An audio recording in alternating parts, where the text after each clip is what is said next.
Cleopatra nació alrededor del 69 a.C. en Alejandría, Egipto, en el seno de la dinastía ptolemaica, una casa real griega macedónica que había gobernado Egipto desde la época de Alejandro Magno.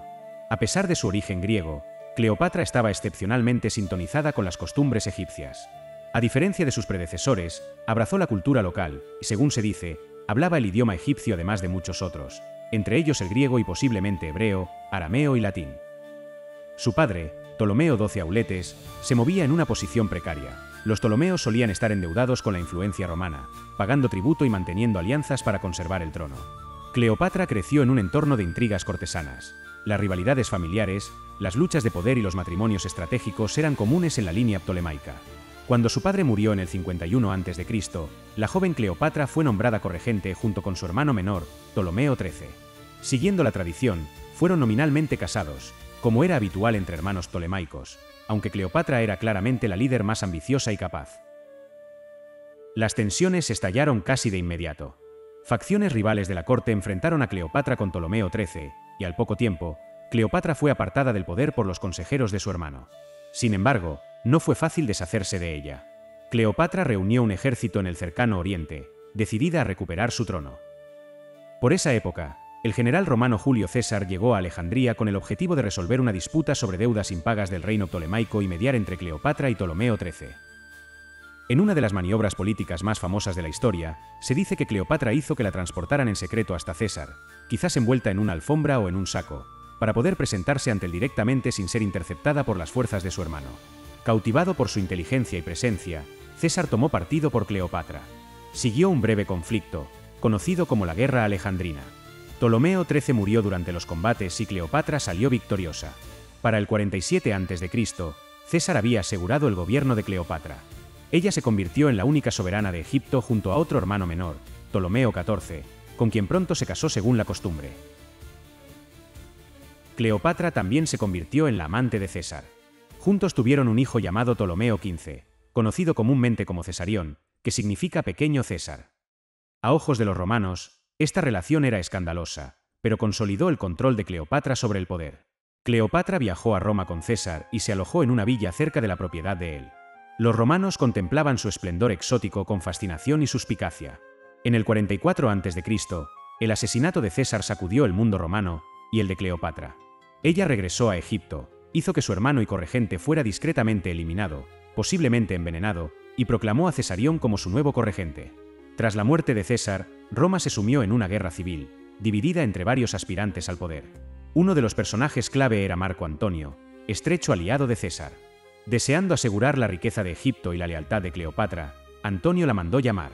Famosamente, Cleopatra llegó en un barco suntuosamente decorado por el río Cidno, en la actual Turquía, deslumbrando a Antonio y demostrando su talento para el espectáculo y la negociación. De allí surgió un romance y una alianza política. Marco Antonio pasó el invierno del 41-40 AC en Alejandría junto a Cleopatra. Su alianza benefició a ambas partes. Antonio obtuvo apoyo financiero para sus campañas, mientras Cleopatra buscaba proteger la independencia de Egipto y, posiblemente, recuperar territorios que habían pertenecido al control ptolemaico. Juntos tuvieron 3 hijos: Alejandro Helios, Cleopatra Selene y Ptolomeo Filadelfo. Su relación despertó la ira del rival de Antonio, Octavio, el futuro emperador Augusto, quien aprovechó la xenofobia romana y la propaganda para presentar a Cleopatra como una seductora que tramaba socavar a Roma. A medida que se profundizaban las tensiones entre Antonio y Octavio, Cleopatra se convirtió en una figura clave en el escenario mundial. La confrontación definitiva tuvo lugar en el 31 a.C. en la batalla de Accio, frente a la costa occidental de Grecia. Las fuerzas de Antonio y Cleopatra se enfrentaron a la flota de Octavio. En medio de señales confusas y errores estratégicos, Cleopatra retiró sus barcos, lo que llevó a Antonio a seguirla. La batalla terminó en una victoria decisiva para Octavio. Antonio y Cleopatra se retiraron a Egipto. Durante el año siguiente, Octavio avanzó sobre Alejandría. Cuando sus fuerzas llegaron a la ciudad, Antonio intentó reagrupar a sus tropas, pero estaba superado y fue traicionado por deserciones. En agosto del 30 a.C., tras una derrota final en las afueras de Alejandría, Antonio escuchó un falso informe de que Cleopatra ya se había quitado la vida en el mausoleo. Devastado y creyendo que todo estaba perdido, se arrojó sobre su propia espada. Gravemente herido, fue llevado ante Cleopatra y murió en sus brazos, en una escena icónica de romance trágico. Cleopatra fue posteriormente capturada por Octavio. Aunque la trató con una cortesía superficial, su intención era clara: Planeaba llevarla a Roma y exhibirla encadenada durante su triunfo. Cleopatra pidió permiso para visitar la tumba de Antonio para verter libaciones y ofrecer sacrificios. Después de regresar a sus aposentos en el mausoleo, se dio un baño y ordenó que se le sirviera una comida real, fastuosa. Durante la comida, un campesino llegó a las puertas llevando una cesta. Cuando los guardias revisaron el contenido, el campesino levantó las hojas y dejó ver higos grandes y hermosos. Los guardias, desarmados por aquel sencillo obsequio, permitieron que el hombre pasara. Después de comer, Cleopatra escribió una carta sellada a Octavio y despidió a todos, excepto a sus dos doncellas más leales, Iras y Charmión. Cuando Octavio abrió la carta, encontró una súplica de Cleopatra pidiendo ser enterrada junto a Marco Antonio. Inmediatamente comprendió que había sido engañado. Envió a sus hombres al mausoleo a toda prisa, con la esperanza de detenerla, pero ya era demasiado tarde. Los soldados romanos irrumpieron por las puertas y encontraron un tableau de desafío real.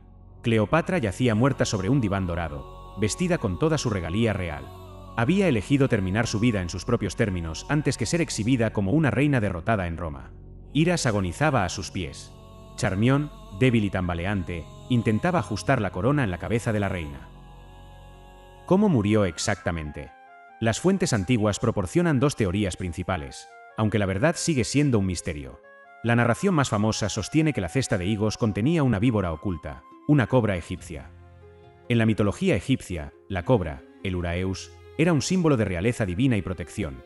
Ser mordido por una se consideraba un camino hacia la inmortalidad. Muchos historiadores y toxicólogos modernos dudan de la teoría de la serpiente. La mordedura de una cobra es desordenada, dolorosa y provoca hinchazón/diagonal parálisis que tarda horas en causar la muerte. Se informó que la muerte de Cleopatra fue rápida y sin marcas visibles. Es más probable que utilizara un potente veneno herbal, quizá una mezcla de cicuta, acónito y opio, oculto en una horquilla o peine hueco. Octavio, aunque frustrado por haber perdido su trofeo viviente, admiró su espíritu elevado. Concedió su último deseo y fue enterrada con honores reales junto a Marco Antonio. Con su muerte, Egipto se convirtió en una provincia de Roma y la era de los faraones llegó a su fin para siempre.